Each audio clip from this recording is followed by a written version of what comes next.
Hello दोस्तों, Satveer online classes में आप लोग का स्वागत है।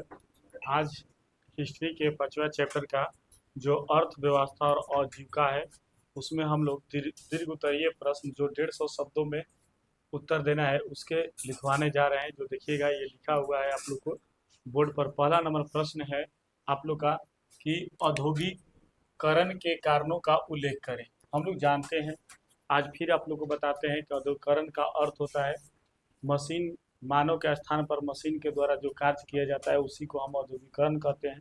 अब औद्योगिकरण में के बोला है उल्लेख करने के लिए, तो औद्योगिकरण में क्या हुआ? मशीनों का आविष्कार हुआ, फैक्ट्री प्रणाली आई, और क्या है भाई?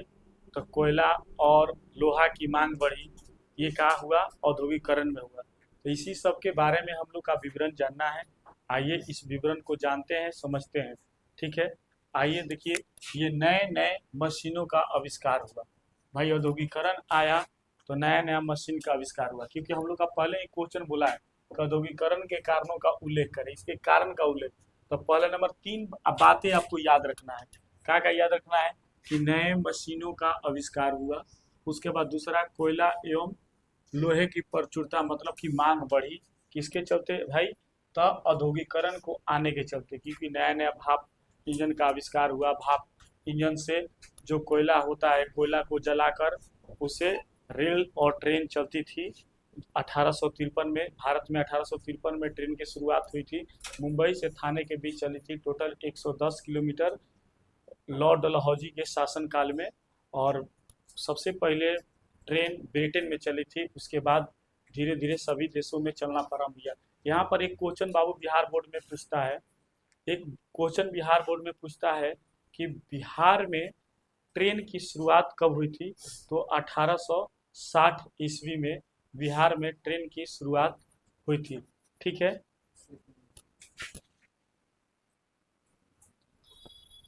इसके बाद अब आते हैं इसके नए नए अभी मशीनों के आविष्कार के बारे में। 18वीं शताब्दी, मैं बार बार बोलता हूँ कि 18वीं शताब्दी का बार करेगा तो समझिए कि 1701, 1702, 1703, 1799 तक के हम लोग बोलेंगे 18वीं शताब्दी। 19वीं शताब्दी का बात करेगा तो 1801, 1802, 1803, 1804, 1804, ये 19वीं शताब्दी हो जाएगा। ठीक है, अगर मान लीजिए कि आपसे कोई पूछ दिया 6वीं शताब्दी, तो 6वीं शताब्दी का मतलब क्या होता है? 501, 502, 503, 599 तक ये 6वीं शताब्दी जाएगा। ठीक है, तो वही बोल रहा है कि 18वीं शताब्दी के उत्तरार्ध में ब्रिटेन में एक नए नए यंत्र एवं मशीनों का आविष्कार हुआ। मतलब कि कहाँ भाई? तो ब्रिटेन में यंत्र यानी मशीनरी चीज का आविष्कार हुआ।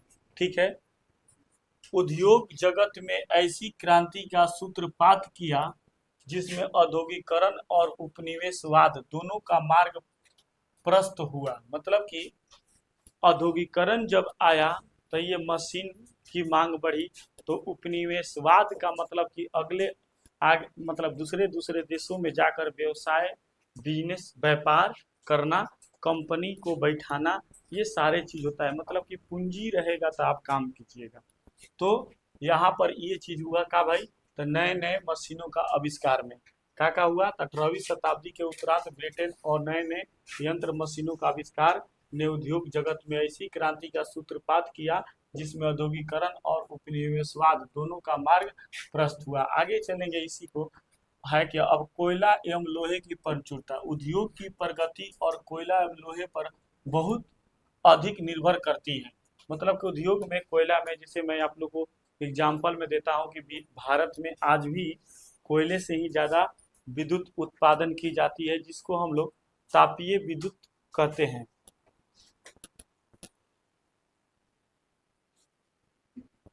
जिसको हम लोग तापीय विद्युत कहते हैं। भारत में सबसे ज़्यादा, भारत में भी ट्रेन की जब शुरुआत हुई थी उस समय ट्रेन जो चली थी वो कोयले पर ही ट्रेन चलती थी। अगर एग्जाम्पल में आप लोग का आज के डेट में ये मॉडल देखना है तो पटना जंक्शन पर जाइएगा, तो पटना जंक्शन से ठीक उत्तर अलग उस कोयला इंजन को रखा गया है, पुराने चीज़ों को देखने के लिए कि भाई कोयला इंजन ऐसी होती थी। ठीक है, तो वही चीज है कि उद्योग में प्रगति कोयला एवं लोहे पर, और उससे जो मशीनरी यंत्र बनता था तो उसमें लोहा की मांग बढ़ गई।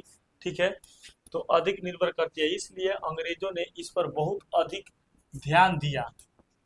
ब्रिटेन में कोयला एवं लोहे की खान थी भाई। ब्रिटेन में जैसे हम लोग भी लोहा की खान का कहाँ है भाई, तो कर्नाटक में, और कोयला की खान कहाँ है, तो झरिया में, यानी झारखंड राज्य में झरिया, और जगह भी है, रानीगंज भी है। ठीक है, लेकिन कम मात्रा में, सबसे अधिक मात्रा में झारखंड में झरिया में है। ठीक है, उसी प्रकार से ब्रिटेन में भी कोयला और लोहे की खान है। ठीक है, वाष्प इंजन बनाने के बाद अपने देश के लिए तथा निर्यात करने के लिए रेलवे इंजन तैयार होने लगा, मतलब कि निर्यात के मतलब दूसरे देशों में बेचने के लिए। ठीक है, कौन भाई, तो ब्रिटेन ने। ठीक है, तो इसका निर्माण करने लगा और दूसरे देशों में निर्यात करने लगा, मतलब कि इसका आविष्कार किया था भाई। व्यवसाय करेगा ना, आप जो चीज सब्जी रोपे हैं तो सब्जी भाई बेचने के लिए मार्केट ले जाइएगा ना, यहाँ नहीं बेचिएगा, दूसरे कोलकाता वाला मार्केट में भेजिएगा कि वहाँ आपको अधिक पैसा भेटाएगा। तो इन लोगों ने काम करना स्टार्ट कर दिया। उसके बाद है फैक्ट्री प्रणाली की शुरुआत। फैक्ट्री प्रणाली की शुरुआत मशीनों एवं नए नए यंत्रों के आविष्कार प्रणाली को विकसित किया। फलस्वरूप उद्योग तथा व्यापार के नए नए केंद्र का जन्म हुआ। फैक्ट्री प्रणाली से क्या हुआ भाई, मशीन जो बना, वो मशीन यंत्रों का आविष्कार किया गया, और आविष्कार करने के बाद इसको दूसरे दूसरे जगह पर इसको लगाया गया, और लगाने के बाद इसे मतलब कि वहां पर काम शुरू किया गया था। इसी को हम लोग कहते हैं कि जन्म हुआ फैक्ट्री प्रणाली के। जिसे भारत में ईस्ट इंडिया कंपनी आई भाई, कब, तो 1600 में, जिसमें कपड़े का औद्योगिक माने कपड़े का, उस फैक्ट्री में कपड़े का निर्माण हो रहा था। इसी तरह से जमशेदपुर में माने भारत में भी ये फैक्ट्री प्रणाली आई। इस तरह से हम लोग का इतना क्वेश्चन का औद्योगिकरण का उल्लेख बारे इतना लिख देंगे, बहुत काफी है, आप लोग का आंसर मिल जाएगा। ठीक है, नंबर मिल जाएगा। अगला नंबर क्वेश्चन देखेंगे।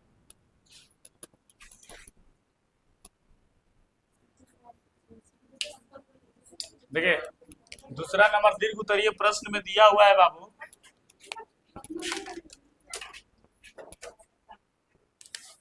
कि औद्योगिकरण के परिणाम स्वरूप होने वाली परिवर्तन पर प्रकाश डाले। तो देखिए क्या क्या औद्योगिकरण आया, मतलब कि औद्योगिकरण का मतलब मशीनरी युग आया।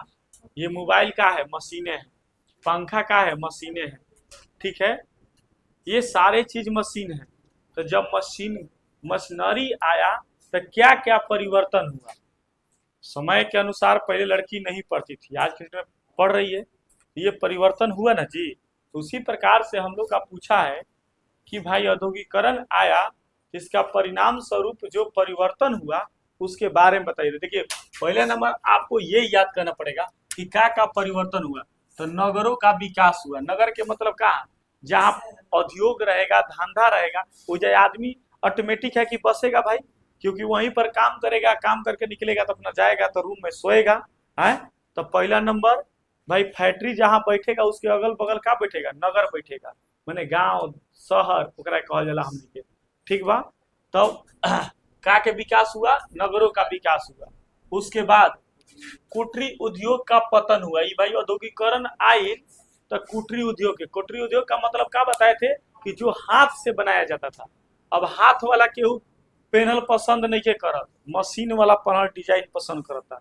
ठीक बा, तो हाथ वाला के का हुई बेचारा के, जो ना के हाथ वाला व्यवसाय रहे, और पहले खटिया बिनात रहे, अब मशीने आगे धाए दे बीन देता। पहले एक गो खटिया बिनात रहे, ओमे एगो ओरचन रहत रहे, हाँ, तो उहो बेचात रहे, खटियो बेचात रहे, बीने के वो कला रहे। अब हमनी के खटिया बीने आई 6 बधिया 4 बधिया, हाँ, कहता था लोग, बीना जाता था ना जी। एगो पर 6 लाइन चलता था, एक पर 4 लाइन चलता था, तो 6 बधिया बोलत रहे, एगो 4 बधिया, ओकरा के साब के रस्सी से बीनल जाता। अब पटे आवता, ऐसन पटा आवता, उसे आराम नहीं खे, साब के रस्सी से खटिया बिनात रहे, तो उ समझ कि का होता रहे, ऊपर दौकत ना रहे, माने हीटिंग ना मारत रहे। लेकिन लेकिन अब लोग का पसंद ना भाई, चिकन बा, ऊपर ऊपर रहे के लेदरा डाल के सूते के परत रहे पे बिना लेदरो डाले सूत जाता नहीं ना। जैसे खापड़ा के मकान, खापड़ा के मिट्टी का मकान जो था वो बहुत आरामदेह था, क्योंकि गर्मी हो चाहे जाड़ा हो दोनों के लिए। केवल बरसात में दुख होता था भाई, टपकता था चूता था ना। लेकिन उसमें आपको एसी पूरा फेल हो जाएगा, पूरा के पूरा एसी फेल हो जाएगा। आज के डेट में ये छत बना हुआ है, कितना दमक से ये हम लोग की गर्मी लग रही है, पसीना दमक से छूट रही है, इसे आराम नहीं है हम लोग का। औद्योगिकरण आया तो कुटीर उद्योग को ले बैठा, खत्म कर दिया। इसके बाद क्या आया, इससे एक और का विकास हुआ, समाजवाद का विकास हुआ, ठीक है। और समाज में विभाजन भी आया, समाज में समाजवाद का विकास भी हुआ और समाज में विभाजन भी है। औद्योगिकरण आया तो 3 समाजों की गिनती हुई, एगो मध्यम वर्ग और एगो मध्यम वर्ग की ही हम लोग, एगो पूंजीपति वर्ग और एगो मजदूर वर्ग, ठीक है। ये 3 वर्गों की सूची आई जिसमें शोषण होता था। किसको शोषण होता था, मध्यम वर्ग और मजदूर वर्ग के। कौन शोषण करता था, तो पूंजीपति वर्ग। मध्यम के मतलब होता है करे के बुर्जुआ मजदूर कहा जाला, कि बीच वाला व्यक्ति। का वाला व्यक्ति होता है, बीच वाला, ना एने के पानी ना होने के, बीच में गंगा जी में चल गए और सब दहत रह, कब पते नहीं किनारा मिल। इसके बाद क्या हुआ, ये हो गया। उसके बाद क्या, फैक्ट्री मजदूर वर्ग का जन्म। भाई मजदूर के जन्म कहे के मतलब फैक्ट्री में खटे वाला, एकरो में शोषण भई रहे। 12 घंटा 16 घंटा खटा के 8 घंटा का पैसा देते रहे, एकरो खातिर आंदोलन भई। इसके बाद असलम पद्धति की शुरुआत हो गई। ये सारे प्रक्रियाएं, इसके सारे विवरण बारी बारी से देखिए लिखवाए हैं। नगरों के विकास में, औद्योगिकरण के कारण नगरों का विकास होता, उद्योगों के आसपास नगर बसने लगते हैं। माने जहां भाई कमाने की धंधा रहेगा वहां लोग यहीं पर पीएनसी बसा, पीएनसी आया तो यहाँ पर मार्केट इतना सब बढ़ गया, ठीक है भाई, क्योंकि यहाँ पर धंधा था, सब लोग किराया पर ले रहा था, लोग अपना किराया दे रहा था, कमाई था, तब ना लोग बिल्डिंग खड़ा किया जी। हाँ ना, तो ईजा कौन किराया लगेगा। इसके बाद आते हैं कुटीर उद्योग का हुआ। कुटीर उद्योग के भाई पतन हो गए, हाथ से केहू के बीनल ना चाहिए, सब आप देखा है मशीन के देन बा। न तो एकरा के पहले एगो चलत रहे, ए थी रामदा चलत रहे, ओकरा घिस घिस के चिकन करत रहे, और में 2 गो व्यक्ति लगता था लोग, एगो खींचे वाला एगो टेले वाला। हाँ देखिएगा ना, पहले जो लकड़ी जो बनता था ना घर में, हम लोग का चौकी चाहे पलंग वलंग बनता था तो 2 व्यक्ति होता था। आप देखो ये मशीनरी है क्या है, मशीनरी का देन है।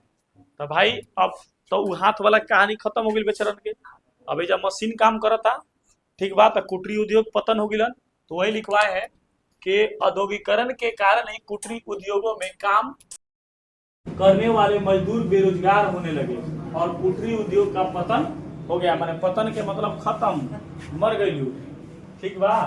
अब आइए समाजवाद का विकास। औद्योगिकरण के कारण ही बड़े बड़े पैमाने पर उत्पादन हुआ, मतलब कि लोगों के नौकरी मिली, व्यवसाय मिला, काम करने का मतलब कि, तो भाई कुछ बड़ा लोग विकसित हुआ ना जी। तो वही कह रहा है कि मतलब कि औद्योगिकरण का बड़े पैमाने पर उत्पादन हुआ, जिसकी खपत के लिए उपनिवेश, उपनिवेश के मतलब होता है का, बड़े बाजार की आवश्यकता पड़ी, बाजारों में भाई ले जाकर बेचिए। तो उपनिवेश, तो एक ही जगह मान लगा अधिक प्रोडक्ट, आप मान ला कि 1 बीघा में आप मूली रोपे हुए, तब यहाँ पर खपत थोड़े होगा इस बाजार पर, इसके लिए बड़े मंडी में ले जाना पड़ेगा ना जी। बड़े